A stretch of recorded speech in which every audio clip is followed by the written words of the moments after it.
Salut tout le monde, c'est Michael, soyez une nouvelle fois les bienvenus sur le Mid-Ohio Sports Car Course pour une deuxième course d'IndyCar ce week-end. La première ligne est exceptionnellement jeune puisqu'on retrouve Colton Herta en pole position avec Santino Ferrucci.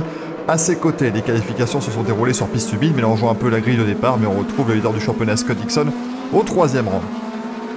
Au départ, Dixon tente de surprendre Herta, mais ce dernier ferme la porte et c'est Ferrucci qui va être le plus agressif en tentant de faire l'extérieur sur son compatriote.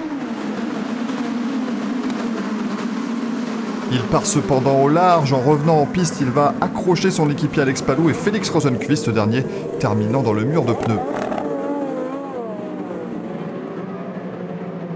La course sera donc neutralisée pour la première fois depuis 2017 sur le Mid-Ohio Sports Car Course.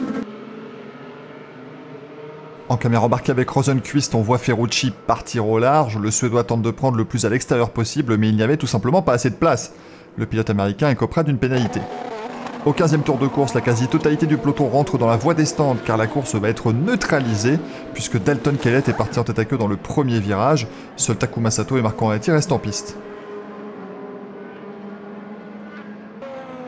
Quelques tours après la relance, le premier virage du circuit va de nouveau faire une victime et cette fois c'est Scott Dixon. Le leader du championnat repart derrière tout le peloton et va devoir s'employer pour remonter bien sûr. En tête de l'épreuve, tout s'est déroulé à merveille pour Colton Herta pendant les 75 tours de course.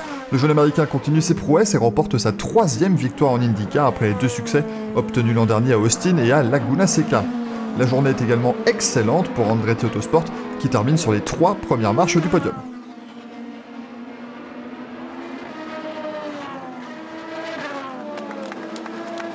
Alexander Rossi et Ryan Hunter terminent derrière Herta alors que Scott Dixon est parvenu à remonter jusqu'à la 10e place, 2 positions seulement derrière Joseph Newgarden, son adversaire pour le titre.